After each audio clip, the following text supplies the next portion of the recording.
Ang 50 taon ng tagumpay ng mga Villarreal ay itinayo sa ibabaw ng aking mga pira-pirasong pangarap. Habang suot ni Arturo ang korona ng tagapagmana, ako ay itinapon sa labas ng tarangkahan na parang basurang walang silbi. Pero, tandaan niyo ito, ang kamay na nagtahi ng inyong karangalan ang siya ring magtatanggal ng bawat sinulid nito. Sino ang mananalo kapag ang dugong nagbuklod sa atin ay siya ring lason na papatay sa inyong dangal?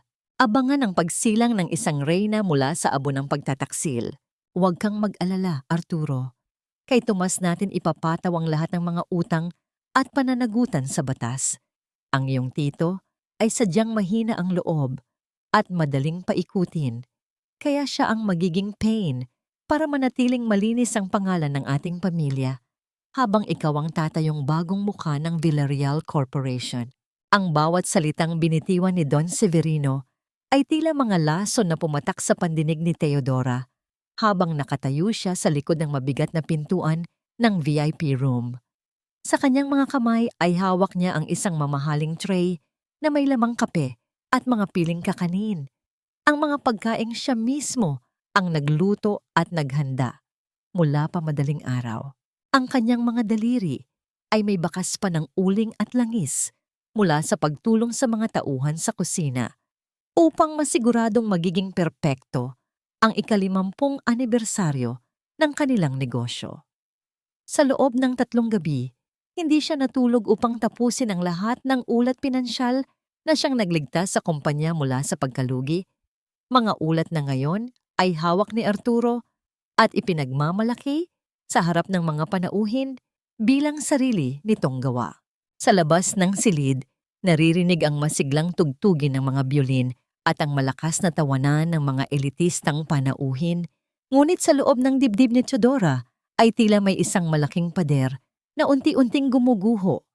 Ang init ng kape sa tasa ay lumipat sa kanyang mga palad, ngunit hindi niya ito nararamdaman dahil sa lamig na bumabalot sa kanyang buong pagkatao.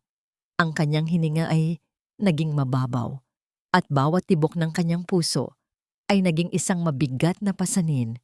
Ang bawat tibok ng kanyang puso ay tila isang mabigat na paalala ng pagbagsak ng lahat ng kanyang pinangarap. Ang ningning na minsang makikita sa kanyang mga mata, ang apoy ng pag-asa at hangaring patunayan ang kanyang halaga ay tuluyan ng naglaho. Ang naiwan ay isang malamig na katahimikan, isang sugat na hindi nakikita ngunit malalim ang bakas na tanging mga taong nakaranas ng pagtataksil at matinding pagwawalang bahala ang tunay na makauunawa. Dahan-dahang nanginig ang kanyang mga tuhod at ang tray na kanyang hawak ay nagsimulang gumalang na lumilikha ng bahagyang pag-alog ng mga tasa sa ibabaw ng porselana. Iniisip niya ang kanyang ama, si Tomas, na ngayon ay masayang nakikipag-usap sa mga lumang kaibigan sa bulwagan. Walang kamalay-malay na, ang sarili nitong ama at pamangkin ay naghahanda na ng isang patibong na magbabaon sa kanila sa kahihiyan at paghihirap. Ang utang na loob na palaging isinusumbat sa kanila, ang bawat pagkakataong tinawag silang pamilya. Ang lahat ng iyon ay isa lamang palang malaking kasinungalingan upang masigurado ang kanilang pananahimik at pagsunod. Lolo, how could you do this to us? Ang bulong na ito ay nanatili lamang sa kanyang isipan, hindi magawang lumabas sa kanyang tuyot na lalamunan. Parang may mga bikig ng salamin na nakabara sa bawat salitang nais niyang isigaw. Sa isang iglap, ang imahe ng kanyang lolo na itinuturing niyang haligi ng dangal ay naging isang halimaw na handang lumamon ng sariling dugo at laman para lamang sa kapangyarihan. Nanuyo ang kanyang mga labi habang ang isang butil ng luha na matagal niyang pinigilan ay dahan-dahang gumuhit sa kanyang pisngi, dala ang lahat ng pait ng kanyang mga pagsisikap na nauwi sa wala. Hindi na malaya ni Teodora na dahil sa bigat ng kanyang nararamdaman ay bahagyang tumama ang kanyang siko sa hamba ng pinto. Ang tunog ng pagtama ng kahoy sa kanyang braso ay sapat na upang maputol ang usapan sa loob ng silid. Naging bingi ang katahimikan. Isang uri ng katahimikan na nagbibigay ng babala ng isang darating na unos. Dahan-dahang bumukas ang pinto at doon ay tumambad ang matikas at malamig na figura ni Don Severino. Ang kanyang mga mata ay naniningkit sa galit at pagdududa habang nakatingin sa nanginginig na apo. Ano ang ginagawa mo rito, Teodora? Bakit ka nakikinig sa usapan ng mga matatanda? Ang boses ng matanda ay mababa, ngunit puno ng banta. Tila isang latigo na humahampas sa natitirang dignidad ng dalaga. Walang bakas ng pagmamahal, walang bakas ng pagkakaapo, tanging ang tingin ng isang Panginoon sa isang aliping nagkasala. Sa likod niya, nakatayo si Arturo na may mapang-uyam na ngiti sa mga labi. Tila nag-i-enjoy sa nasasaksihang pagkapahiya ni Teodora. Tumingala si Teodora at sa unang pagkakataon sa kanyang buhay, hindi niya iniwas ang kanyang paningin. Sa gitna ng kanyang pagkabasag, may isang maliit na kislap ng apoy na nagsimulang mag-alab sa kaibuturan ng kanyang kaluluwa. Ang sakit na nararamdaman niya ay naging isang matalim na paalala na ang kanyang pagtitiis ay may hangganan din. Ngunit bago pa man siya makapagsalita, ang kamay ni Don Severino ay mabilis na humampas sa kanyang pisngi, isang marahas na sampal na nagpalingon sa kanyang mukha at nagpatapon ng tray sa malamig na sahig. Ang tunog ng porselanang nagkakapira-piraso sa semento ay tila naging huling hudyat ng pagtatapos ng kanyang katapatan sa pamilyang Villarreal. Habang nakahawak sa kanyang namumulang pisngi, ang tanging narinig ni Teodora ay ang malamig na utos ng kanyang lolo. Umalis ka sa paningin ko at isama mo ang iyong ama. Mula sa araw na ito, wala na kayong puwang sa pamamahay na ito at sa pamilyang ito. Tandaan mo, Teodora, kung wala ang pangalang Villarreal, ikaw ay wala ring silbi sa mundong ito. Ang tanong na naiwan sa kanyang isipan habang nakatitig sa mga piraso ng basag na tasa ay kung hanggang kailan siya mananatiling biktima ng sarili niyang dugo. At kung meron pa bang bukas na naghihintay sa kanya sa labas ng mga pader ng mansyong ito. Hindi nagtagal, ang bawat gamit na itinuturing nilang pag-aari ay itinapon sa labas ng malalaking pintuan ng mansyong Villarreal. Ang bawat piraso ng damit, ang mga lumang litrato, at ang tanging makinang panahi na naging katuwang ni Teodora sa pagbuo ng kanyang mga pangarap ay nakalabas na sa kalsada, tila mga basurang walang halaga sa paningin ng mga taong dati nilang itinuturing na pamilya.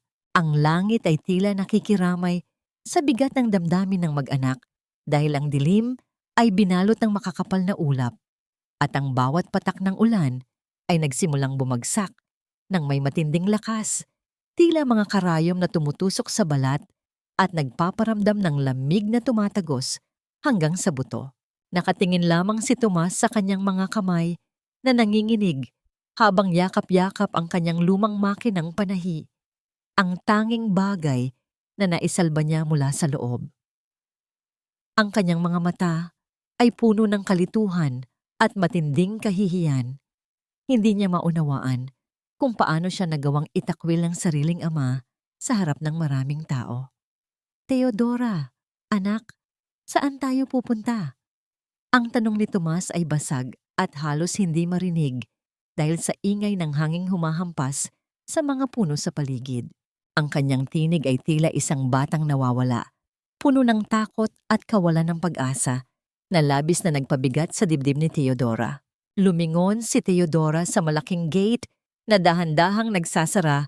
Ang tunog ng pagdikit ng mga bakal ay tila isang huling hatol na sila ay hindi na kailanman muling makakabalik. Nakita niya sa di kalayuan ang anino ni Don Severino sa bintana. Nakatayo ng matuwid at walang anumang bakas ng pagsisisi. Sa tabi nito ay si Arturo, na tila nagdiriwang pa sa kanilang pagbagsak. Huwag po kayong mag-alala, Dad. Nandito ako. Hindi ko kayo pababayaan, ang tugon ni Teodora, habang pilit na pinatatag ang kanyang boses kahit na ang kanyang buong katawan ay nanginginig na sa lamig at pagod. Dahan-dahang hinubad ni Teodora ang kanyang manipis na shawl, ang tanging proteksyon niya laban sa ulan, at maingat itong ibinalot sa balikat ng kanyang ama. Hinaplos niya ang basang mukha ni Tomas, tila sinasabing sapat na ang sakit na kanilang dinanas sa loob ng mga pader na yon. Ang kanyang ina, si Leonor, ay tahimik lamang na umiiyak sa gilid, nakayakap sa isang maliit na bag ng mga dokumento na pilit na isinalba ni Teodora bago sila tuluyang pinalabas. Sa bawat hakbang nila palayo sa mansyon, ang putik sa kalsada ay tila humihigop sa kanilang mga paa, nagpapabagal sa kanilang paglalakad patungo sa kawalan. Ang bawat ilaw mula sa mga poste sa gilid ng daan ay tila nagbibigay lamang ng malungkot na liwanag sa kanilang kalagayan. Walang sino man sa kanilang mga kamag-anak ang lumabas upang tumulong. Walang sino man ang nag-abot ng payong. Ang lahat ng utang na loob na palaging isinusumbat ni Don Severino ay tila mga tanikala na ngayon ay naputol na. Ngunit ang iniwan nitong sugat sa kanilang dangal ay mananatiling sariwa sa loob ng mahabang panahon. Naisip ni Teodora ang lahat ng gabing iginugol niya sa pagtatrabaho para sa pamilyang Villarreal, ang bawat sakripisyong ginawa niya upang makuha lamang ang isang munting ngiti ng pagkilala mula sa kanyang lolo. Ngunit sa huli, ang lahat ng iyon ay nauwi lamang sa ganitong uri ng pagtataksil. Sa gitna ng masukal na dilim at malakas na buhos ng ulan, napatigil ang mag-anak nang makakita sila ng dalawang malalakas na ilaw na nagmumula sa isang sasakyang paparating. Ang liwanag ay tila bumubulag sa kanila at ang tunog ng gulong na dumadaan sa basang kalsada ay unti-unting lumalapit. Huminto ang sasakyan sa tapat mismo nila at ang pagbukas ng pinto nito ay nagdulot ng isang uri ng kaba at pag-asa sa puso ni Teodora. Sa loob ng sasakyang yon, isang hindi kilalang figura ang nagmamasid at ang tanging katanungang naiwan sa isipan ni Teodora habang nakatayo sa gitna ng bagyo ay kung ito ba ang simula ng kanilang kaligtasan o ang simula ng isa pang mas malalim na pagsubok na kailangan nilang harapin. Ang amoy ng lansa mula sa dagat at ang singaw ng mainit na lupa ay naging bagong bango ng kanilang umaga sa isang liblib na baybayin sa Batangas. Ang barong-barong na kanilang tinutuluyan ay tila isang marupok na laro ng mga tagpi-tagping kahoy at kinakalawang na yero, malayo sa marangyang kisame at malalambot na kama ng mansyong Villarreal. Ang bawat paggalaw ng hangin ay nagdudulot ng mahinang pagyanig sa mga dingding na nagpapaalala sa kanila kung gaano kabilis gumuho ang lahat ng kanilang inakalang matatag. Sa loob ng maliit na espasyong ito, ang bawat hininga ay naririnig at ang bawat hikbi ay hindi maitatago. Nakaupo si Teodora sa sahig na gawa sa kawayan, pinapanood ang kanyang ina na si Leonor na nakahiga at tila tinatapos ang huling lakas sa walang tigil na pag-ubo. Ang bawat pagbuga ng hangin mula sa baga ng kanyang ina ay nagpapanginig sa payat nitong katawan, isang tunog na tila mga tuyong dahon na kinakaluskos sa semento. "Nay, uminom po muna kayo ng tubig. Pasensya na po, ito lang ang nakayanan ko ngayong araw." Ang mahinang sabi ni Teodora habang inaalalayan ng ina. Ang tubig sa baso ay malabo, ngunit ito lamang ang tanging maiaalay niya sa gitna ng kanilang matinding kakapusan. Sa labas, naririnig ang matatalim na salita ng mga kapitbahay na dati ay humihingi ng tulong sa pamilyang Villarreal. Akala mo naman kung sinong matataas, heto at nakasubsob din pala sa putikan. Ang boses ni Aling Chuchi, ang tsismosa sa lugar, ay tila mga latigo na humahampas sa pandinig ni Teodora. Ang mga taong dati ay yumuyukod sa kanyang ama, ay sila pang may lakas ng loob na tumawa sa kanilang pagbagsak. Ang utang na loob na palaging binabanggit ni Don Severino ay tila isang sumpa na hindi lamang sa loob ng pamilya nararamdaman, kundi pati na rin sa lupit ng lipunang madaling makalimot sa kabutihan kapag wala ka ng kayamanan. Nang dumating ang oras ng pananghalian, Inihanda ni Teodora ang isang pirasong tuyo na kanyang niluto sa ibabaw ng nagbabagang uling. Ang amoy ng ngalat at usok ay pumuno sa maliit na silid. Maingat niyang hinati ang maliit na isda sa 3 bahagi. Ibinigay niya ang pinakamalaking parte sa kanyang ama na si Tomas na hanggang ngayon ay nakatitig pa rin sa kawalan at ang gitnang bahagi sa kanyang ina. Ang natirang buntot na halos wala ng laman kundi alat ang itinira niya para sa sarili. Kain na po tayo, Dad. Masarap po ito. Sariwa mula sa palengke. Ang pagsisinungaling ni Teodora habang pinipilit ng ngumiti kahit na ang kanyang sikmura ay kumukulo na sa gutom. Ang bawat subo ng kanin na may bahid ng alat ng tuyo ay tila naging simbolo ng kanilang pagkakaisa sa gitna ng dusa, isang banal na sandali kung saan ang pagmamahal ang tanging nagbibigay ng lasa sa kanilang buhay. Habang nagliligpit si Teodora, isang pamilyar na tunog ng mga yabag ang huminto sa harap ng kanilang pintuan. Isang lalaking nakasuot ng uniforme ng kartero ang nag-abot ng isang puting sobre na may selyo ng isang kilalang bangko. Nang buksan ito ni Teodora, tila tumigil ang pag-ikot ng mundo. Ang nakasulat doon ay isang huling babala para sa isang utang na nagkakahalaga ng milyon-milyong piso. Isang utang na kailanman ay hindi kinuha ng kanyang ama, kundi sadyang ipinangalan dito ni Arturo upang iligtas ang sarili. Ang bawat letra sa papel ay tila mga itim na langgam na lumalamon sa natitira niyang pag-asa. Tumingin si Teodora sa kanyang ama na mahinang humihilik sa sulok at sa kanyang ina na muling inatake ng ubo. Ang bigat ng papel sa kanyang kamay ay tila naging kasing bigat ng isang bundok. Saan siya kukuha ng ganito kalaking halaga?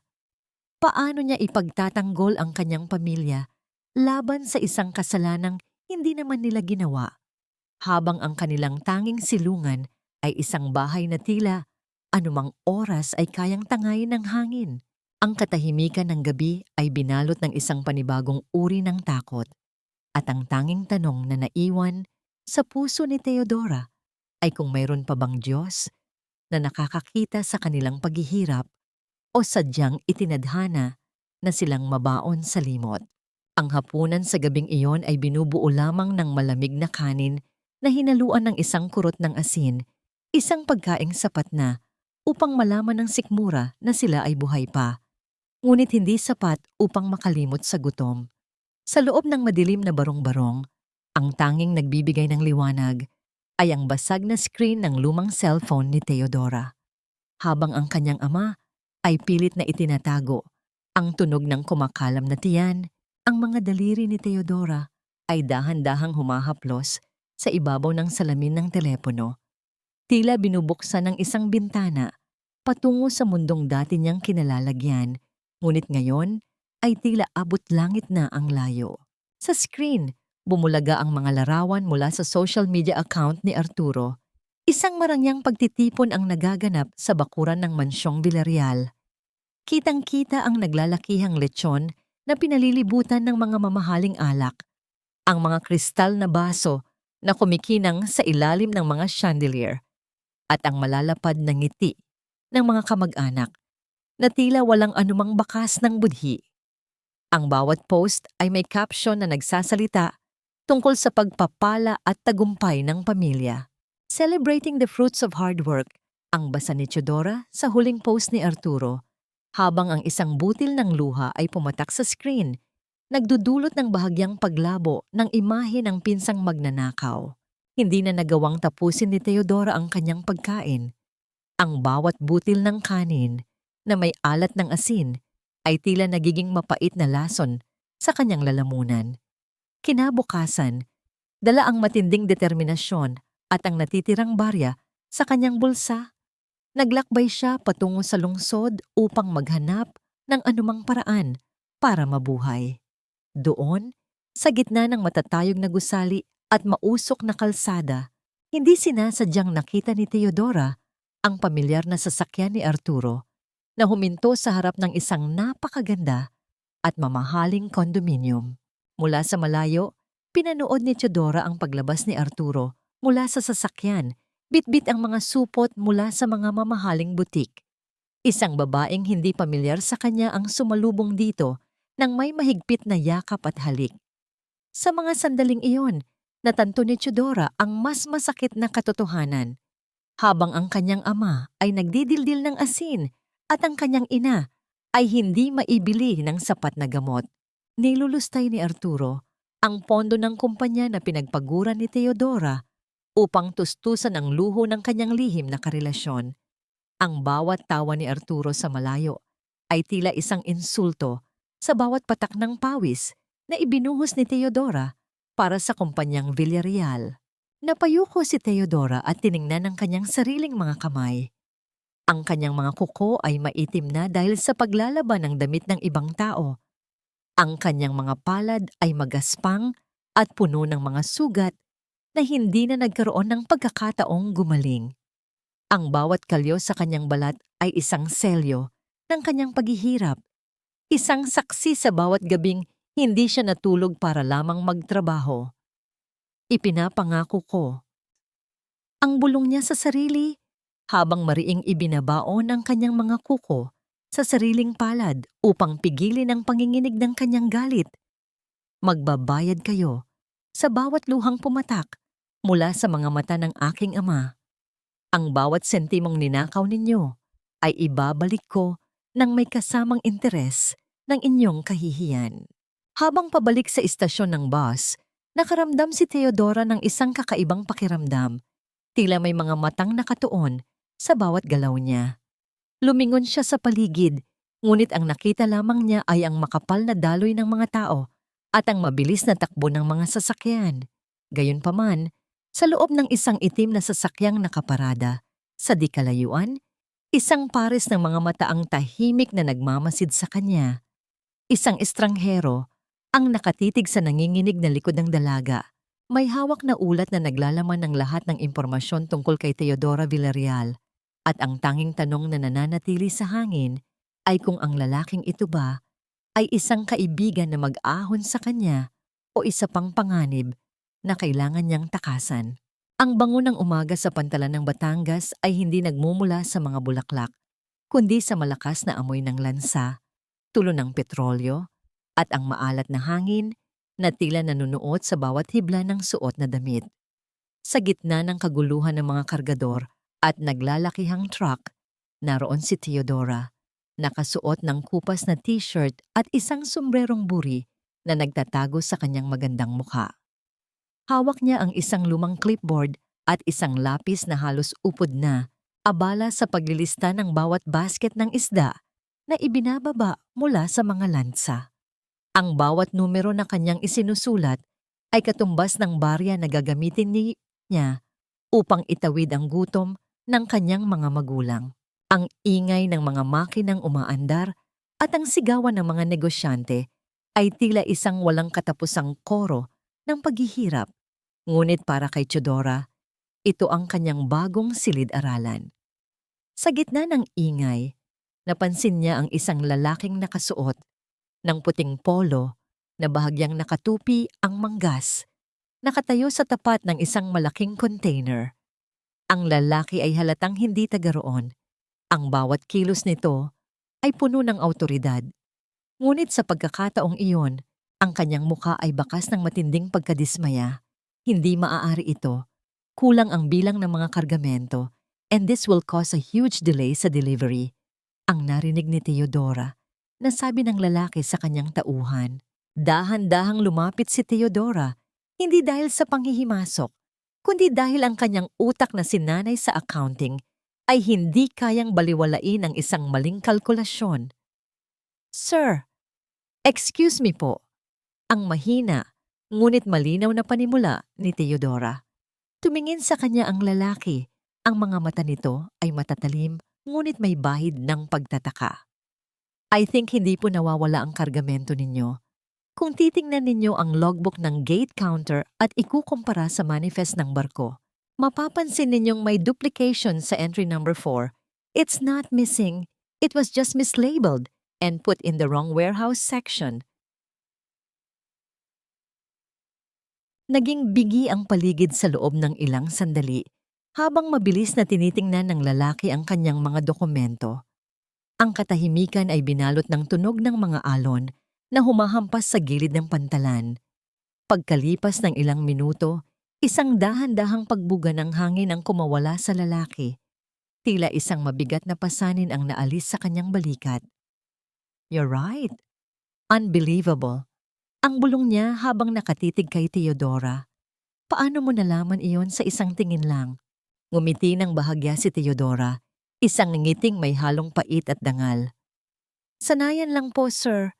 Minsan ang katotohanan ay nakatago lang sa pagitan ng mga maling numero." Isang kakaibang init ang dumaloy sa pisngi ni Theodora nang mapansin niyang hindi pa rin inaalis ng lalaki ang tingin sa kanya. Dinukot ng lalaki ang isang malinis at mabangong panyo mula sa kanyang bulsa at iniabot ito kay Theodora. "May uling ang pisngi mo," ang sabi nito sa isang baritonong tinig na tila musika sa pandinig ni Theodora. "I'm Rafael Montemayor. At ikaw, anong pangalan mo?" Saglit na nag-alinlangan si Theodora. Tila natatakot na ang pagbanggit sa kanyang pangalan ay muling magdala ng malas, ngunit bago pa siya makasagot, isang malakas na tawag mula sa kanyang supervisor ang bumasag sa sandaling iyon. Mabilis na tumalikod si Theodora upang bumalik sa trabaho. Bit-bit ang panyong ibinigay ni Rafael na hanggang ngayon ay hawak pa rin niya. Ang bango ng panyo, amoy ng malinis na kakahuyan at sariwang hangin ay tila isang paalala na mayroon pang mas magandang mundo sa labas ng pantalan. Ngunit habang naglalakad siya palayo, hindi niya alam na si Rafael Montemayor ay hindi lamang isang simpleng negosyante. Ang lalaking kanyang tinulungan ay ang nag-iisang tao na may sapat na kapangyarihan upang itumba ang imperyong Villarreal. At ang kanilang pagtatagpo sa maduming pantalan na yon ay ang unang pahina ng isang kwentong babago sa tadhana ng lahat. Ang kadiliman ng gabi ay tila isang makapal na kumot na bumabalot sa dambuhalang gusali ng Villarreal Corporation. Para kay Theodora, ang bawat pasilyo ng gusaling ito ay bahagi ng kanyang pagkatao. Bawat sulok ay may bakas ng kanyang puyat at pagod.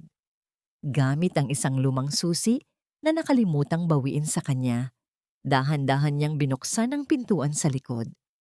Ang pag-ikot ng kandado ay lumikha ng isang mahinang tunog ng bakal na nagkiskisan, isang babala sa katahimikan ng paligid.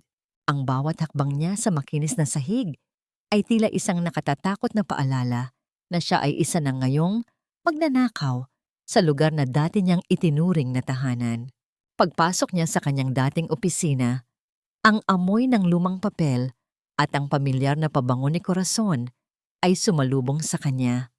Ang silid ay madilim. Tanging ang liwanag mula sa mga poste sa labas ang nagbibigay ng anino sa mga kagamitang dati ay siya ang nag-aayos.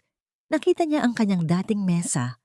Magulo ito at puno ng mga hindi natapos na papeles ni Arturo. Isang hapdi ang gumuhit sa kanyang dibdib. Ang bawat piraso ng gawaing naroon ay mga responsibilidad na ipinaasa sa kanya noon. Ngunit ngayon ay unti-unti nang nabubulok dahil sa kapabayaan ng kanyang pinsan. Mabilis na naglakad si Theodora patungo sa malaking cabinet ng mga dokumento. Ang kanyang mga daliri ay nanginginig habang hinahanap ang folder na may tatak na Special Projects 2023. Alam niyang naroon ang ebidensya ng mga pekeng utang na ipinangalan sa kanyang ama. Ngunit bago pa man niya mahawakan ang folder, ang biglang pagliwanag ng ilaw sa pasilyo ay nagpatigil sa pintig ng kanyang puso. Ang tunog ng mga yabag ng sapatos na tumatamam sa sahig ay papasok sa kanyang kinaroroonan. "I'm telling you, Arturo, we need to dispose of those papers soon. Baka bumalik dito ang bruhang si Theodora at kuhanin yan." Ang boses ni Corazon ay puno ng lason. Ang bawat salita ay may kasamang matalas na tawa na tila mga pako sa pandinig ni Theodora. "Don't worry, hon. That girl is probably busy cleaning fish in some dirty market right now. Wala na siyang power to fight back. And besides, your father made sure na si Tomas ang sisingilin ng bangko. Tugon ni Arturo, na may kasamang tunog ng pag-inom ng alak mula sa baso. Mabilis na sumiksik si Teodora sa ilalim ng malaking mesang gawa sa mahogany. Ang mesang dati ay siyang nagpapakintab araw-araw. Ang kanyang mga tuhod ay dumidikit sa malamig na sahig at ang kanyang hininga ay pinipilit niyang gawing kasing tahimik ng hangin.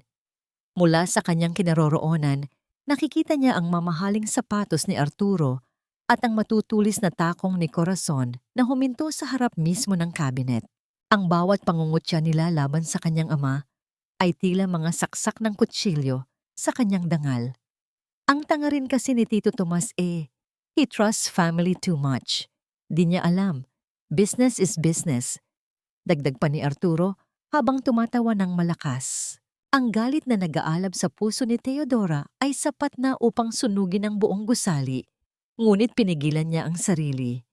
Ang kanyang mga kuko ay bumaon sa ilalim ng mesa hanggang sa makaramdam siya ng hapdi.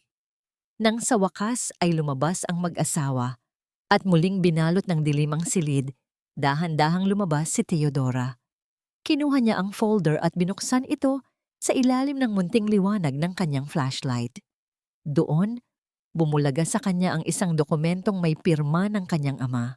Ngunit sa isang tingin pa lang, alam na niya ang katotohanan. Ang bawat kurba ng panulat ay halatang hindi gawa ng kamay ni Tomas. Isa itong pekeng lagda, isang masalimuot na pagtataksil na nakaplano na bago pa man sila palayasin.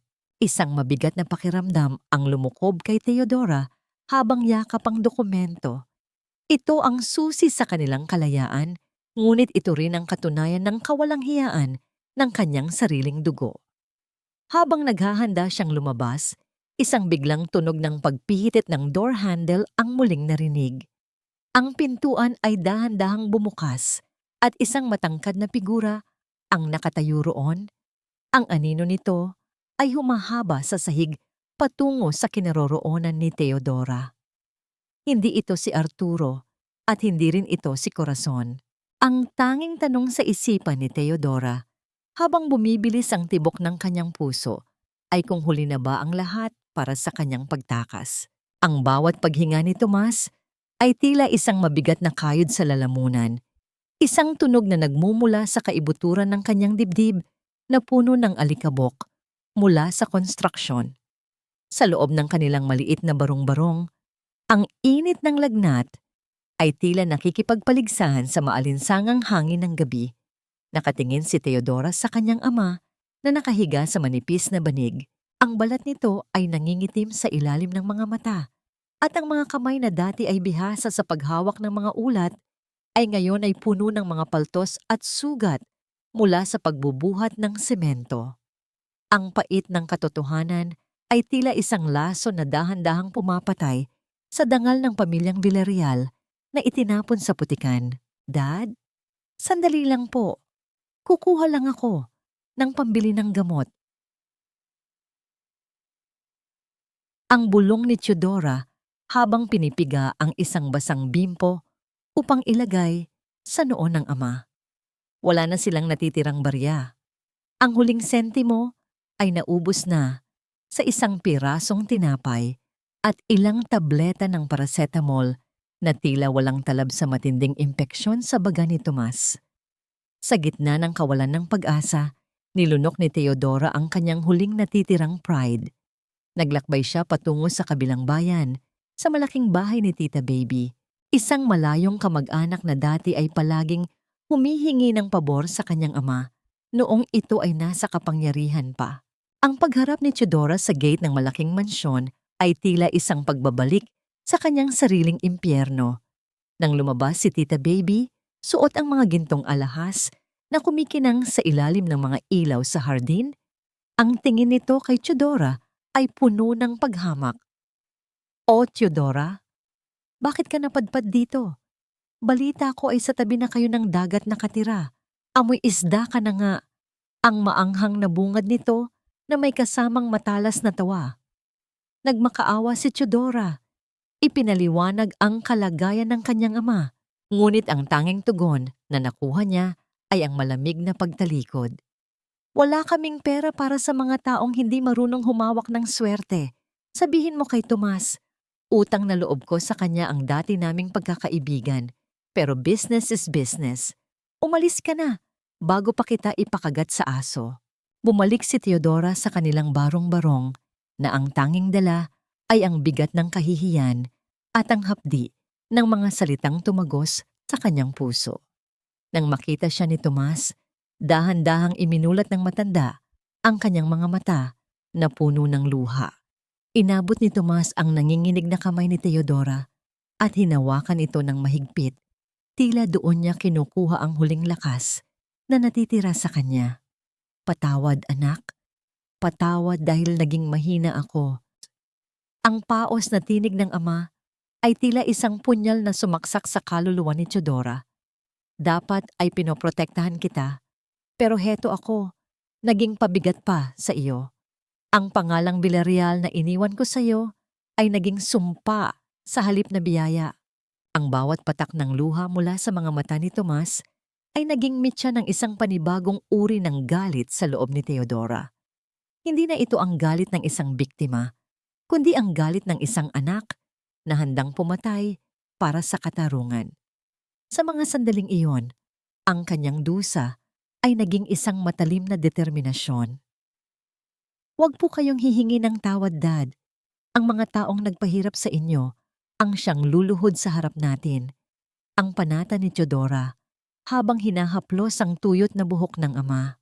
Ang katahimikan ng gabi ay binalot ng pait ng kanilang kalagayan. Tila wala ng liwanag na darating sa kanila. Ngunit sa gitna ng kadilimang yon, naramdaman ni Theodora ang pagyanig ng kanyang cellphone sa ibabaw ng sahig na kawayan. Ang screen nito ay nagbigay ng isang munting liwanag na tumama sa kanyang mukha. Isang pangalan ang bumulaga sa kanya, Rafael Montemayor. Ang bawat pag-vibrate ng telepono ay tila isang tibok ng bagong pag-asa sa gitna ng kamatayan. Sa kanyang pag-aalinlangan, dahan-dahan niyang sinagot ang tawag at ang boses sa kabilang linya ay tila isang anghel na nag-aalok ng paraan upang mabago ang kanilang tadhana magpakailanman. Ang liwanag ng sumisikat na araw ay tumatagos sa mga siwang ng dampa, nagdadala ng mga anino ng alikabok na tila sumasayaw sa hangin. Sa labas ng isang maliit na karinderya sa tabi ng kalsada, nakaupo si Theodora sa tapat ni Rafael Montemayor. Ang lamesang kahoy na may mga bakas ng mantsa ng kape ay tila naging isang sagradong altar ng kanilang usapan. Sa harap ni Rafael ay isang baso ng mainit na kape na inihahalo niya ng marahan. Ang tunog ng kutsara na tumatama sa gilid ng baso ay nagbibigay ng isang payapang ritmo sa gitna ng ingay ng mga sasakyang dumadaan sa malayo. Hindi ko kailangan ng limos, Mr. Montemayor. Ang matigas na panimula ni Theodora habang pilit na itinatago ang panginginig ng kanyang mga kamay sa ilalim ng mesa. Ang kanyang mga kuko ay bumaon sa kanyang palad. Ang hapdi ay nagsisilbing paalala na ang kanyang dangal ang tanging bagay na hindi pa nananakaw ng mga Villarreal. Tumingin si Rafael ng diretso sa kanyang mga mata, isang tingin na walang halong awa, kundi puno ng pagkilala sa kanyang kakayahan.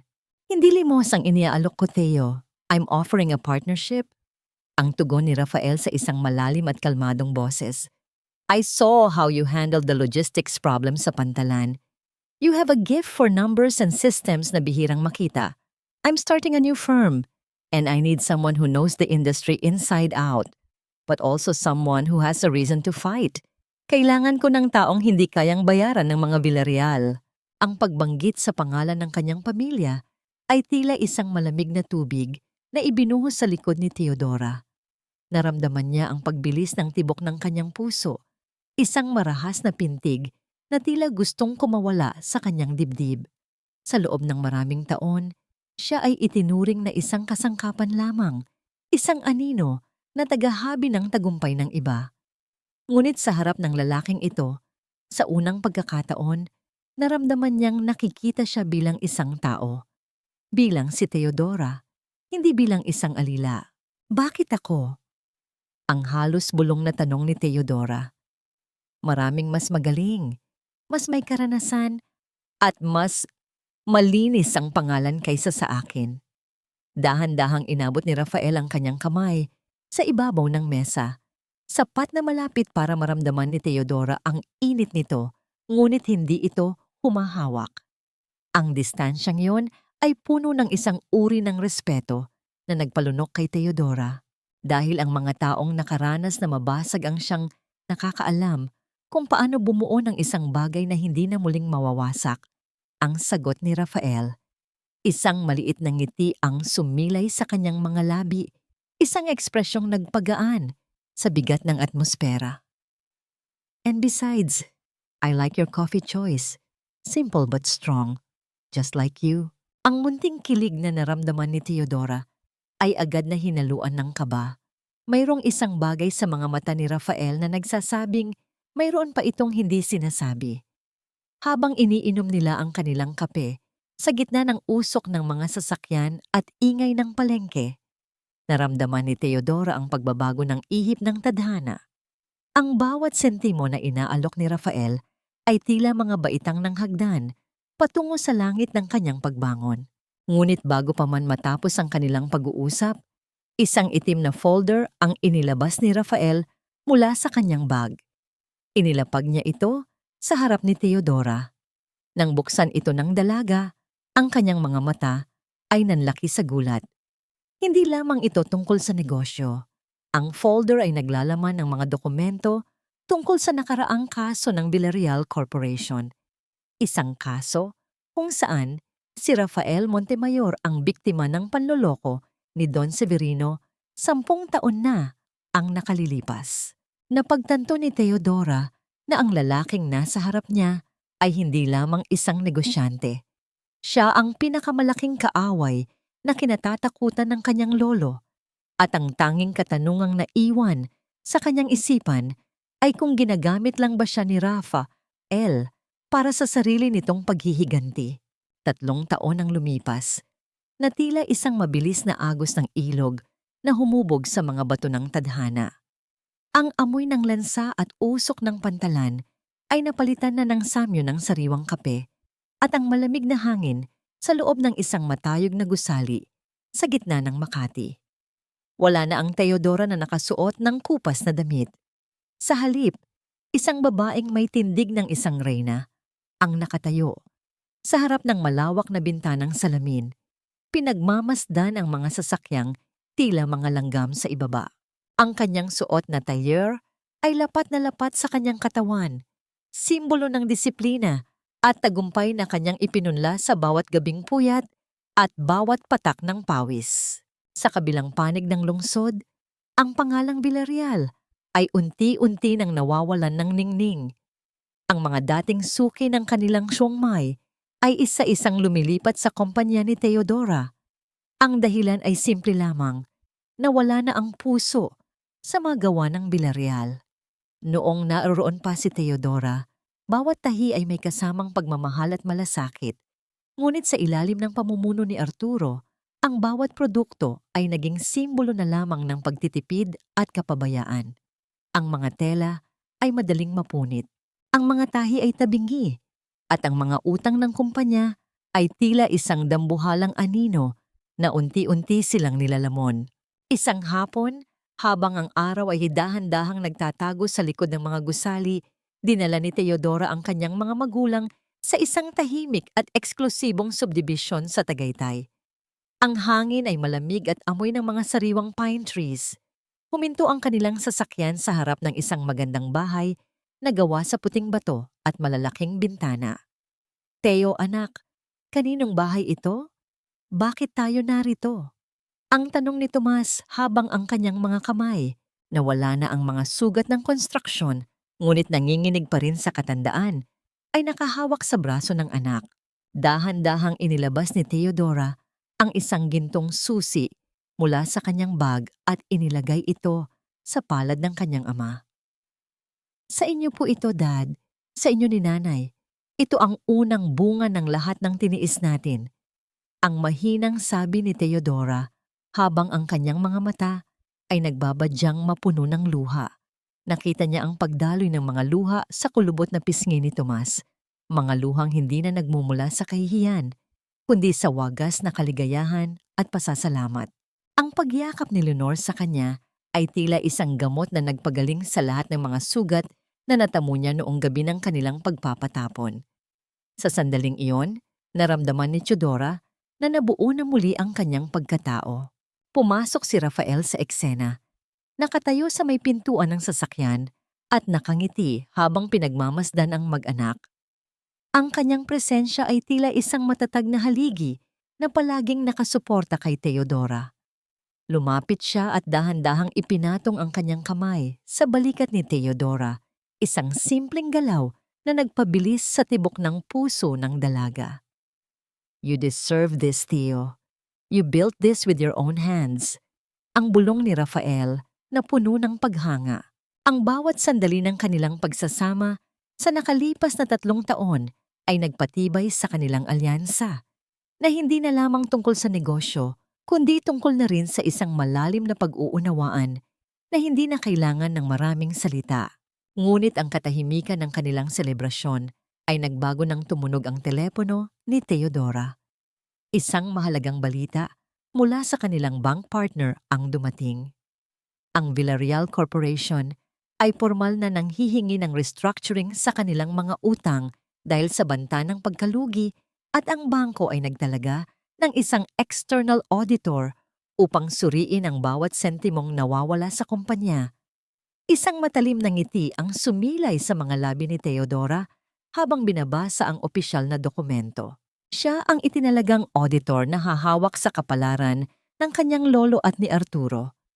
Ang tanging tanong na naiwan sa malamig na hangin ng Tagaytay ay kung handa na ba ang mga Villarreal na harapin ang multo ng kanilang nakaraan na ngayon ay may hawak na ng kanilang bukas. Ang gabi ay balot ng ningning yung mga dambuhalang chandelier na tila mga bituin sa loob ng isang marangyang hotel sa Makati.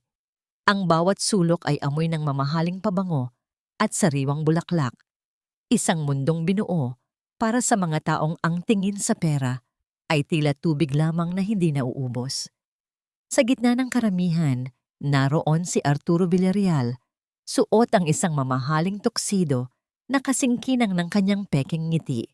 Hawak niya ang isang baso ng champagne at ang kanyang boses ay umalingaw-ngaw sa buong bulwagan habang ipinagmamalaki ang mga proyektong sa katotohanan ay wala namang laman kundi mga utang. Sa isang madilim na sulok ng VIP lounge, pinagmamasdan ni Teodora ang kanyang pinsan. Nakasuot siya ng isang simpleng ngunit napakarikit na gown na kulay esmeralda. Ang kanyang buhok ay maayos na nakapusod na nagpapakita ng kanyang mapuputing balikat at leeg. Ang kanyang tindig ay malayo sa babaeng dating yumuyuko sa harap ni Arturo. Sa tabi niya ay si Rafael na tahimik ding nagmamasid. "Look at him." Ang bulong ni Teodora, ang kanyang tinig ay malamig at walang emosyon. "He's acting like a king." Habang ang mga tauhan sa Chiang Mai ay 2 buwan nang hindi sumasahod, nakita ni Teodora ang paglapit ni Arturo sa isang magandang babae, ang asawa ng isang makapangyarihang politiko. Ang bawat haplos ni Arturo sa kamay ng babae at ang kanilang malalagkit na tinginan ay sapat na upang malaman ng sinuman ang lihim nilang ugnayan. Hindi lang iyon. Sa isang mabilis na sandali, nakita ni Teodora ang pag-abot ni Arturo ng isang sobrang puno ng pera sa isang lalaki sa dilim, isang kilalang buki ng ilegal na sugal. Nilulustay ni Arturo ang natitirang pondo ng Villarreal Corporation upang tustusan ang kanyang mga bisyo at ang kanyang maruming relasyon, habang ang kanyang lolo ay umaasang maililigtas pa nito ang kumpanya. Sa gitna ng kaganapan, naglakad si Teodora patungo sa bar. Sa kanyang bawat hakbang, ang ritmo ng kanyang takong sa makintab na marmol ay tila isang babala na hindi napapansin ng lahat. Doon, lumapit sa kanya si Arturo, dala ang kanyang nakasanayang kayabangan. "Hi, beautiful. I don't think we've met. I'm Arturo Villarreal, future CEO of the Villarreal Empire. Ang sabi nito sa isang mapang-akit na tinig. Hindi napapansin ang pamilyar na kislap sa mga mata ng babaeng nasa harap niya. Ang kapal ng makeup at ang aura ng kapangyarihan ni Theodora ay nagsilbing maskara na hindi kayang basagin ng mababaw na tingin ni Arturo. Tumingin si Theodora ng diretso sa mga mata ni Arturo, isang tingin na puno ng pagkauyam at lihim na galit. Villarreal? I've heard the name, but I also heard na ang mga imperyo ay madaling gumuho kapag ang pundasyon ay bulok.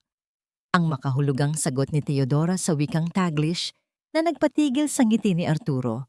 Bago pa man makasagot ang pinsan, tinalikuran na siya ni Theodora. Iniwan siyang nakatayo sa gitna ng pagkalito. Ang bango ng kanyang pabango na naiwan sa hangin ay tila isang multo na hindi mahuli-huli ni Arturo. Pagbalik ni Theodora sa kanyang sasakyan, binuksan niya ang kanyang tablet.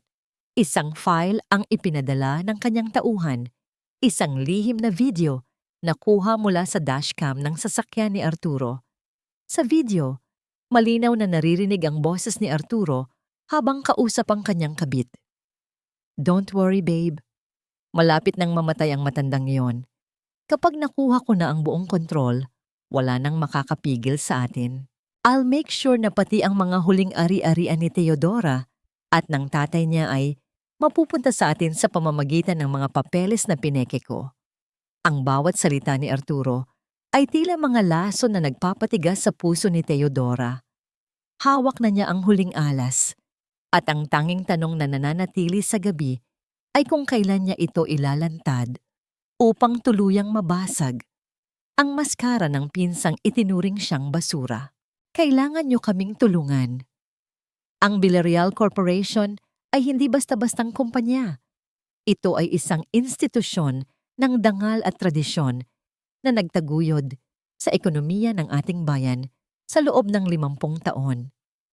Ang boses ni Don Severino ay nanginginig, ngunit naroon pa rin ang bakas ng kanyang nakasanayang kayabangan habang nagsasalita sa loob ng malawak at marangyang opisina. Nakaupo siya sa isang mamahaling upuang katad. Ang kanyang mga kamay na may suot na gintong singsing ay mahigpit na nakahawak sa kanyang baston. Tila doon niya kinukuha ang natitira niyang awtoridad.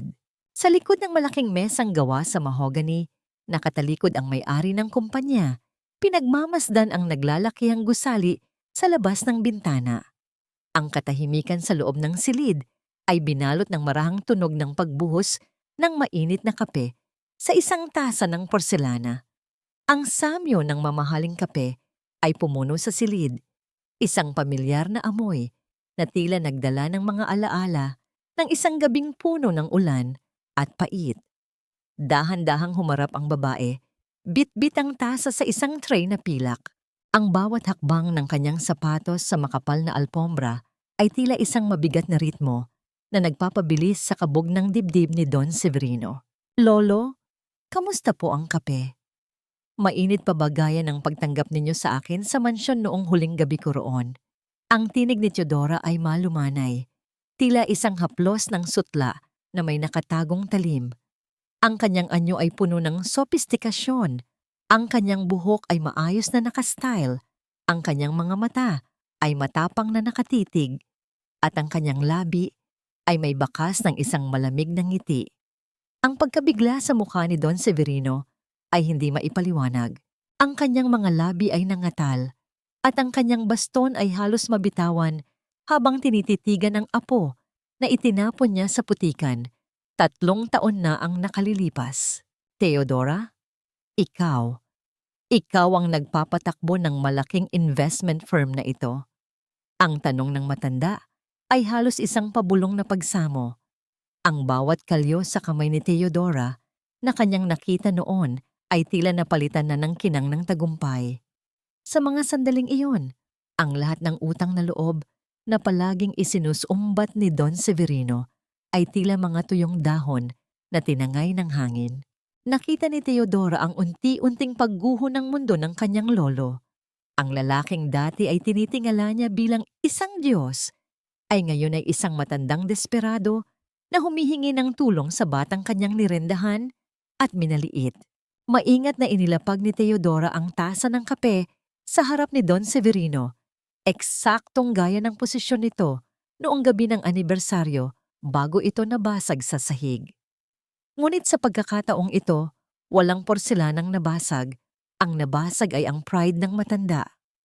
I have read your application for a loan, Don Severino, at base sa audit na ginawa ko, ang Villarreal Corporation ay wala ng saysay na isalba. Ang bawat sentimo na kikitain ninyo ay nakalaan na para sa mga utang na ginawa ni Arturo. Ang pahayag ni Teodora sa wikang Taglish. Diretso at walang anumang bahid ng emosyon. Ang bawat salita niya ay tila isang hatol ng kamatayan para sa pangarap ng matanda. Yumuko si Don Severino. Ang kanyang balikat ay bumagsak sa bigat ng kahihiyan. Patawad, anak. Kung alam ko lang na ganito ang mangyayari, ang simula ng kanyang pagsamo. Ngunit bago pa niya matapos ang pangungusap, itinaas ni Teodora ang kanyang kamay upang patigilin ito. Don't call me anak or apo, Don Severino. Matagal nang namatay ang batang yon nung gabing pinalayas ninyo kami sa gitna ng bagyo.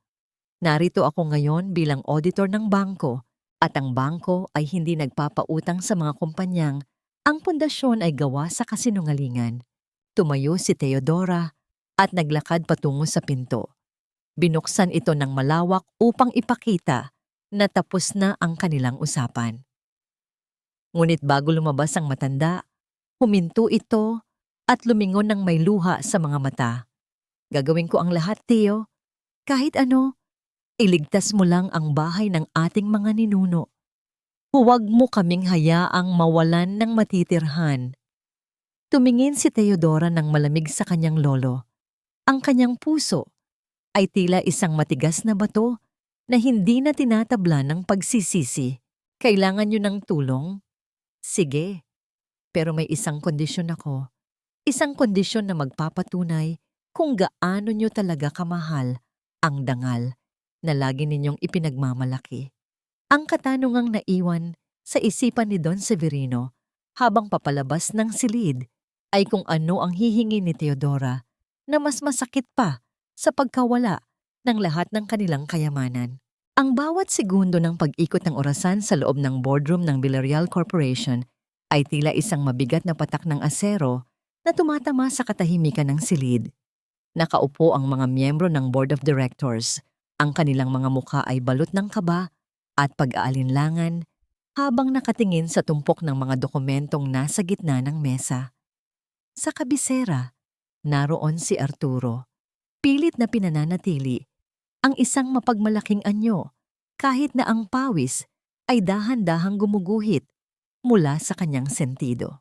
Sa kabilang dulo, nakatayo si Teodora. Ang kanyang mga kamay ay maingat na nakapatong sa ibabaw ng isang itim na folder. Ang kanyang presensya ay tila isang malakas na unos na nagbabadyang tumama sa isang marupok na tore. Ito ang huling resulta ng audit. Ang panimula ni Teodora, ang kanyang boses ay malinaw at walang anumang panginginig. Ang lahat ng mga transaksyong ginawa sa ilalim ng pangalan ni Tomas Villarreal sa nakalipas na 3 taon ay napatunayang hindi dumaan sa tamang proseso. At ang pinakaimportante sa lahat, dahan-dahang kinuha ni Teodora ang isang pirasong papel mula sa folder. Ang bawat pirma na narito ay isang mahusay na panggagaya lamang, isang panloloko na sadyang ginawa upang ibaon sa utang ang aking ama habang ninanakaw ang pondo ng kumpanya para sa pansariling luho. Naging bingi ang paligid sa loob ng ilang sandali. Ang tanging maririnig ay ang mabilis na paghinga ni Arturo at ang mahinang paggalaw ng mga papel sa ibabaw ng mesa. That's a lie! Ginagawa mo lang yan dahil gusto mong maghiganti. Ang sigaw ni Arturo, ang kanyang boses ay pumiyok sa takot na pilit niyang itinatago.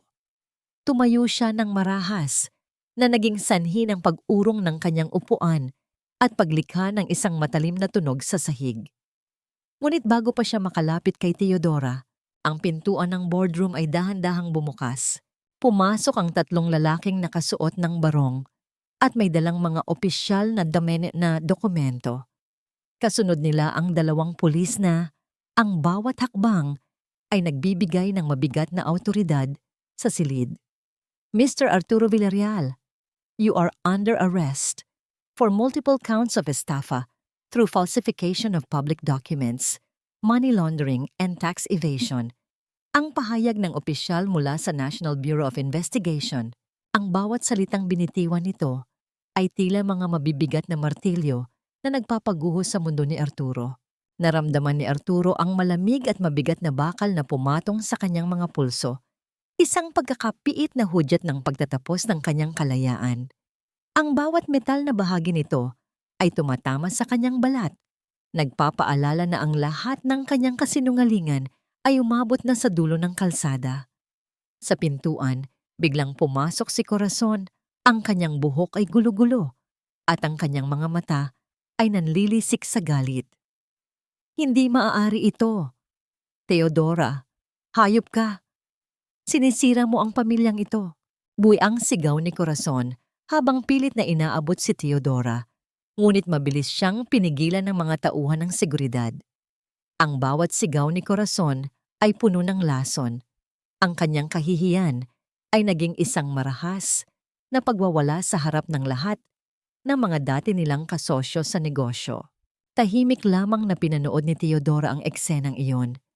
Walang saya sa kanyang mga mata, tanging isang malalim na pakiramdam ng katarungang matagal na niyang hinintay.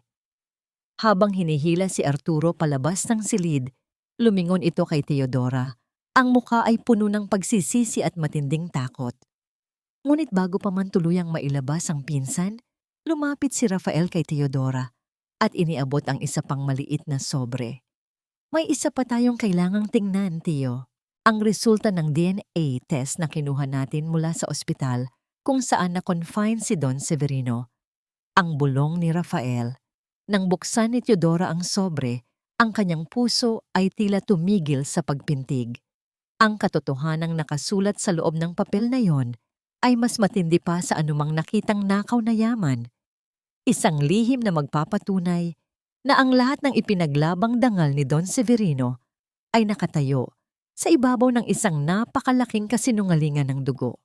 Ang bawat tibok ng makina sa tabi ng higaan ay tila isang paalala ng bawat segundong lumilipas sa buhay ni Don Severino. Isang tunog na nagbibigay ng ritmo sa nakatatakot na katahimikan ng silid sa ospital. Ang amoy ng gamot at antiseptiko ay nanunuot sa paligid, lalong nagpapatingkad sa lamig ng atmosfera. Nakahiga ang matanda. Ang kanyang balat ay tila papel na nilamukot sa katandaan at ang kanyang mga mata ay nakatitig sa kisame, tila naghahanap ng kasagutan sa kanyang mga pagkakamali. Dahan-dahang bumukas ang pinto at pumasok si Teodora. Walang bitbit na bulaklak, walang dalang prutas, tanging isang puting sobre ang hawak niya ng mahigpit. Ang bawat hakbang ng kanyang sapatos sa makinis na sahig ay tila isang mabigat na hatol na papalapit sa matanda. Sa likod niya, nakatayo si Rafael. Ang presensya nito ay nagsisilbing proteksyon at saksi sa huling yugto ng katotohanan. Lolo, kailangan nating mag-usap tungkol sa dangal na palagi ninyong ipinagmamalaki. Ang panimula ni Teodora. Ang kanyang boses ay malamig at puno ng pait. Inilapag niya ang puting sobre sa ibabaw ng mesa sa tabi ng higaan. Ito ang dahilan kung bakit naging bulag kayo sa loob ng mahabang panahon. Ito ang resulta ng DNA test na kinuha namin mula sa record ni Arturo. Nanginginig ang mga kamay ni Don Severino habang binubuksan ang sobre. Ang tunog ng pagpunit ng papel ay tila isang matalim na kaskas sa kanyang pandinig. Habang binabasa niya ang bawat linya, ang kanyang mukha na dati ay maputla ay lalong nawalan ng kulay. Ang mga salitang 0% probability of paternity ay tila mga itim na uod na lumalamon sa kanyang kaluluwa. Ang lalaking itinuring niyang tagapagmana, ang dugong inakala niyang magpapatuloy ng kanyang pangalan, ay hindi pala sa kanya. Si Arturo ay bunga ng pagtataksil ni Corazon sa nakaraan, isang lason na itinanim sa loob ng kanilang pamilya. Hindi, hindi maaari ito. Ang paos na tinig ni Don Severino ay puno ng pagsisisi at matinding sakit. Ang lahat ng aking ginawa. Ang pagtataboy ko sa iyo at sa iyong ama. Lahat ng yon ay para sa isang taong hindi ko naman kadugo. Ang bawat salita ay may kasamang hirap sa paghinga. Tila may isang malaking bato na nakadagan sa kanyang dibdib. Sa mga sandaling iyon, ang family portrait na nakasabit sa kanyang isipan, ang imahe ng isang perpektong pamilya, ay tila dahan-dahang napupunit, nagkakapira-piraso at nahuhulog sa kawalan. Ang matinding galit at kahihiyan ay tila naging isang marahas na bagyo sa loob ng katawan ng matanda. Naramdaman niya ang isang matalim na kirot na nagmula sa kanyang kaliwang braso patungo sa kanyang puso, isang uri ng sakit na tila pinipiga ang kanyang buhay. Ang kanyang mga mata ay nanlaki habang nakatingin kay Teodora. Tila humihingi ng tawad na huli na para bigkasin. Sa isang iglap, ang tunog ng makina sa tabi niya ay naging isang mahaba at tuwid na tunog, hudyat ng isang biglaang pag-atake sa puso.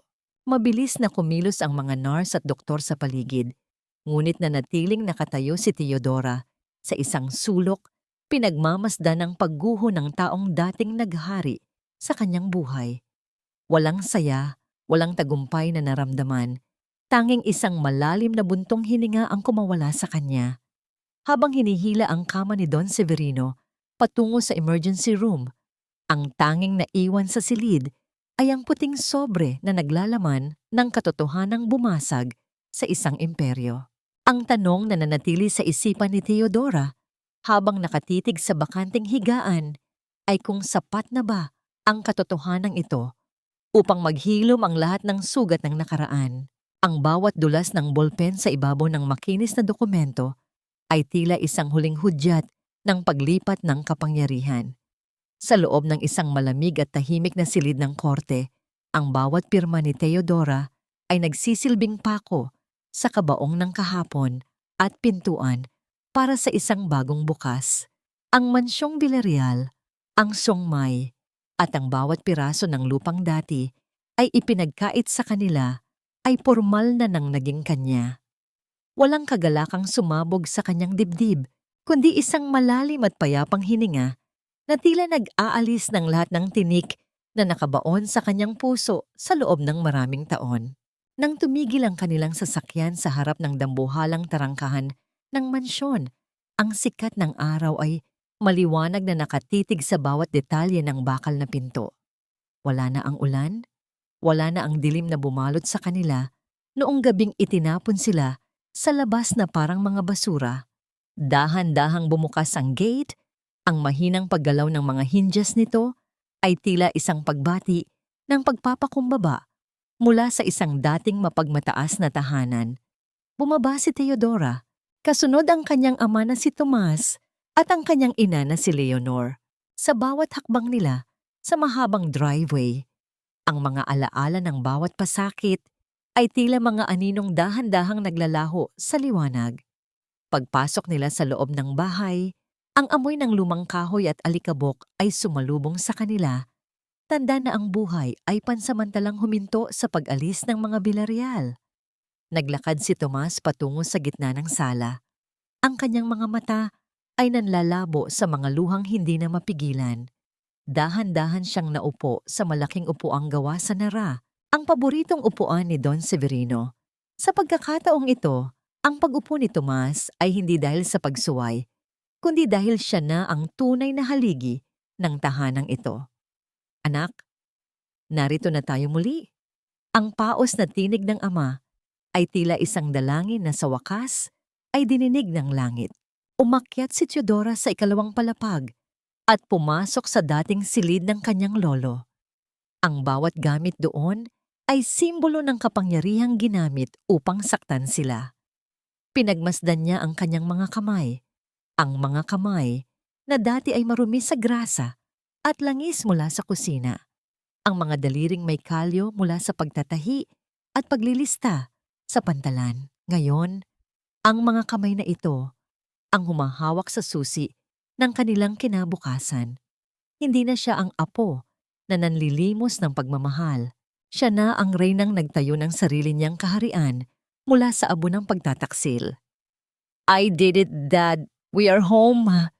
Ang bulong niya sa hangin, tila ipinarating sa bawat sulok ng mansyon na ang tunay na katarungan ay hindi lamang tungkol sa pagpaparusa, kundi tungkol sa pagbawi ng kung ano ang nararapat. Dahan-dahang pumasok si Rafael sa silid. Ang kanyang anyo ay nagbibigay ng karagdagang liwanag sa madilim na sulok. Lumapit siya kay Teodora at tumayo sa tabi nito habang pareho silang nakatingin sa labas ng bintana. Ang katahimikan sa pagitan nila ay puno ng isang uri ng pangakong hindi na kailangang bigkasin. This is just the beginning, Theo. Ang mansyong ito ay bahay na ulit. Hindi na isang kulungan. Iyang sabi ni Rafael sa isang baritonong boses na nagpapakalma sa bawat hibla ng pagkatao ni Teodora. Tumingin si Teodora kay Rafael at sa unang pagkakataon, nakita niya ang kanyang sarili sa hinaharap na malayo sa paghihiganti at galit. Ngunit habang ninanamnam nila ang sandaling iyon, ang tunog ng telepono ni Rafael ay bumasag sa katahimikan. Ang kanyang mukha ay biglang nagseryoso habang nakikinig sa kabilang linya. I see. Sige, pupunta kami agad. Ang tipid nitong sagot. Pagkababa ng telepono, lumingon siya kay Teodora na may halong pag-aalinlangan. Theo, we need to go to the hospital. Your grandfather. He's asking for you. And the doctor said it's a matter of hours now. Ang tanong na naiwan sa isipan ni Teodora habang nakatitig sa susi ng mansyon ay kung handa na ba siyang harapin ang huling luhod ng taong sumira sa kanyang buhay o mananatili siyang matatag sa pader na kanyang itinayo. Ang amoy ng antiseptiko at ang malamig na hangin ng silid ay tila isang huling hantungan para sa isang dangal na itinayo sa ibabaw ng buhangin. Sa gitna ng naglalakihang mga makina na nagbibigay ng ritmikong tunog ng mekanikal na paghinga, naroon si Don Severino, tila isang anino na lamang ng dati niyang makapangyarihang pagkatao. Ang kanyang mga mata, na dati ay naglalabas ng matatalim na kidlat ng awtoridad, ay ngayon ay malabo na at puno ng mga luhang hindi na kayang pigilin ng kanyang nanghihinang katawan. Sa pagpasok ni Teodora, ang katahimikan sa loob ay naging kasing bigat ng isang bundok, puno ng mga salitang hindi nabigkas sa loob ng maraming taon. Dahan-dahang lumapit si Teodora sa gilid ng higaan. Ang kanyang bawat hakbang sa makinis na sahig ay tila isang mabagal na paglalakbay pabalik sa lahat ng sakit na kanyang dinanas. Wala nang galit sa kanyang dibdib. Ang tagumpay na kanyang nakamit ay nagsilbing pambura sa lahat ng puot na dati ay lumalamon sa kanyang kaluluwa. Tumingin siya sa kanyang lolo at sa unang pagkakataon, ang nakita niya ay hindi ang malupit na Don, kundi isang matandang hapo na naghahanap ng kapayapaan bago ang huling pagpikit ng mga mata. Teo, apo. Ang boses ni Don Severino ay tila isang tuyong dahon na hinihipan ng hangin, halos hindi marinig, sa gitna ng ingay ng mga aparatong nakakabit sa kanya. Inabot ng matanda ang nanginginig nitong kamay. Ang bawat daliri ay tila humihingi ng isang bagay na mas mahalaga pa sa lahat ng lupain at kayamanang kanyang iningatan. Patawad. Naging bulag ako. Itinapon ko ang tunay na hiyas para sa isang huwad na ningning. Ang bawat salita ay may kasamang hirap sa pagbuga ng hangin, isang pagpapakumbaba na dumating sa dulo ng kanyang hininga. Naramdaman ni Teodora ang isang mainit na pait na gumuhit sa kanyang lalamunan. Hinawakan niya ang kamay ng matanda. Ang balat nito ay kasing nipis ng papel at kasing lamig ng semento. Lolo, tapos na po ang lahat. Ang mansyon, ang kumpanya. Maayos na po ang lahat. Ang malumanay na sagot ni Teodora sa wikang Taglish habang ang isang butil ng luha ay dahan-dahang pumatak sa kanyang pisngi. Hindi niyo na kailangang mag-alala. Ang dangal ng mga Villarreal ay hindi nawala dahil binuo ko itong muli ng may katapatan. Sa isang huling sandali ng lakas, dahan-dahang itinaas ni Teodora ang kamay ni Don Severino at ipinatong ito sa kanyang noo. Isang pagmamano na sumasagisag sa kanyang pagpapatawad at ang pagpapanatili ng respeto sa kabila ng lahat. Sa pagkilos na yon, tila naramdaman ni Don Severino ang pagpapakawala sa lahat ng kanyang mga kasalanan. Ang kanyang muka ay nagkaroon ng isang kakaibang liwanag ng kapayapaan at ang kanyang huling buntong hininga ay naging kasing tahimik ng paglubog ng araw sa dalampasigan ng Batangas. Ang mahaba at tuwid na tunog mula sa monitor ay naging huling hudyat ng pagtatapos ng isang panahon ng pananakit at ang simula ng tunay na paghilom. Pagkalipas ng ilang buwan, ang bango ng mga bulaklak ng rosal at sampagita ay pumuno sa hardin ng mansyong Villarreal. Hindi na ito isang lugar ng takot, kundi isang paraiso ng bagong simula. Nakasuot si Teodora ng isang simpleng gown na gawa sa pinakamagandang tela mula sa sarili niyang suwangmay. Ang kanyang anyo ay nagniningning sa ilalim ng gintong liwanag ng hapon. Sa dulo ng altar na itinayo, sa ilalim ng malaking puno ng nara, naghihintay si Rafael. Ang kanyang mga mata ay puno ng wagas na pag-ibig at paghanga. Habang naglalakad si Teodora patungo sa kanya, ang bawat hakbang niya ay tila isang sayaw ng tagumpay sa ibabaw ng lahat ng mga tinik ng nakaraan. Ngunit sa gitna ng kanyang kaligayahan, isang lihim na mensahe ang iniabot sa kanya ng isang tauhan bago pa man magsimula ang seremonya. Isang dokumentong naglalaman ng isang impormasyon tungkol sa kinaroroonan ni Arturo at isang huling pasabog na maaaring magpabago sa katahimikan ng kanilang bagong buhay. Ang halimuyak ng sariwang dagat sa Batangas ay humahalik sa mga dahon ng niyog, isang amoy na palaging magpapaala kay Teodora na ang bawat unos ay may dulo at ang bawat baha ay laging sinusundan ng paglitaw ng lupang may bagong pag-asa.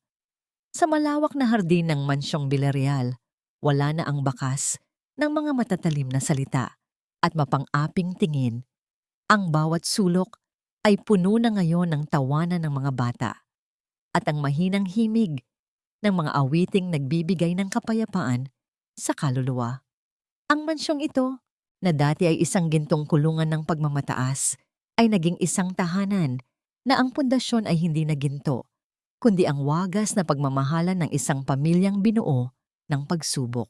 Nakaupo sina Tomas at Leonor sa ilalim ng malaking puno ng nara, pinagmamasdan ang paglubog ng araw na nagkukulay kahel sa buong paligid. Ang mukha ni Tomas ay wala na ang bakas ng takot at kahihiyan. Ang bawat gatla sa kanyang noo ay naging marka ng kanyang katatagan. Sa tabi nila, nakatayo si Teodora habang ang kanyang kamay ay mahigpit na nakahawak sa kamay ni Rafael. Ang init ng palad ng kanyang asawa ay tila isang walang hanggang pangako na hindi na siya kailanman muling maglalakad ng mag-isa sa dilim. Sa harap nila, ang Theos Foundation ay matatag na nakatayo. Isang paaralan para sa mga kababaihang nais bumangon mula sa hirap upang ang bawat pangarap na tinahi sa gitna ng dusa ay magkaroon ng pagkakataong maisuot ng may dangal. Ang katanungang kung napatawad na ba ni Teodora ang kanyang lolo ay sinagot na ng katahimikang nananahan sa kanyang puso. Ang pagpapatawad ay hindi nangangahulugang paglimot sa sakit, kundi ang pagpili na huwag nang hayaang maghari ang sakit na yon sa kanyang kasalukuyan. Nakahanap sila ng kapayapaan hindi dahil sa yaman na kanilang nabawi, kundi dahil sa pagkilala na ang tunay na kayamanan ay ang pagkakaroon ng malinis na budhi at pusong marunong magmahal sa kabila ng lahat. Ang balita tungkol kay Arturo na ngayon ay nagbabayad ng kanyang mga kasalanan sa loob ng malamig na rehas ay naging isang malayo na lamang na anino na hindi na kayang abutin ang liwanag ng kanilang bagong buhay. Ang huling aral na iniwan ng kwentong ito sa bawat tagapakinig ay ang katotohanang ang dangal ay hindi isang bagay na namamana sa pangalan, kundi isang diamanteng hinuhubog sa gitna ng matinding pressure at init ng paghihirap. Ang pagiging isang Villarreal ay hindi nakuha ni Teodora sa pamamagitan ng dugo, kundi sa pamamagitan ng kanyang integridad, sipag, at ang hindi matatawarang pagmamahal sa kanyang mga magulang. Ang bawat tahi ng kanyang buhay, mula sa pinakamaliit na sinulid ng dusa hanggang sa pinakamalawak na tela ng tagumpay, ay naging isang obra maestrang nagpapatunay na ang isang pusong marunong magpatawad ay ang siyang tunay na reyna ng kanyang tadhana. Habang ang gabi ay dahan-dahang bumabalot sa mansyon, isang munting bituin ang nagpakita sa langit. Isang tanda na kahit sa pinakamadilim na bahagi ng ating buhay, palaging may isang liwanag na gagabay sa atin pauwi sa ating tunay na tahanan.